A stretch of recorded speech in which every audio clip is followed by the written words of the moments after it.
না ভাই যেন পুষ্টটা হয় একটু পাতলা দেখে কাটতেন। তো চলেন দেখা যাক কি রান্না হইলো। আহা একদম কিরে তেল দিয়ে ভাইসে উঠছে। তেল দিয়ে কম দিলাম ভাই। রান্না করার সময় তেল খুঁজে পাইলাম না এখন। হ্যাঁ দেখেন তো কি হইলো ব্যাপারটা। আশের মাংস ভাগ করা খুবই খুবই কষ্টকর বিষয়। এই যে তোমার দ্বারা দিচ্ছি। ও এই জন্য আমার দ্বারাই দিচ্ছ। হ্যাঁ কেন জামাই এবার কইবেন যে বাক্কার হয়ে বেশি নেই। ও তাহলে আস্তে আস্তে দেই নাকি। দাও দশিম রান কই রান্নাটা পাইলে খাইছি। পাইলে খাইছে। হ্যাঁ পাইলে খাইলে কেমনে? করতে নেই পাইলে খাইছি। ও তাইলে ঠিক আছে। মানে রান্না করার সময় একটা খাইলে চায় আবার আটা চায়।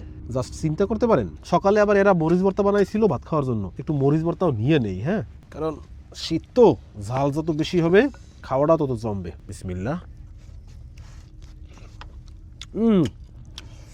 একদম এখান থেকে একটু মাখাইলাম আর এখান থেকে একটু মরিচ ভর্তা নিলাম।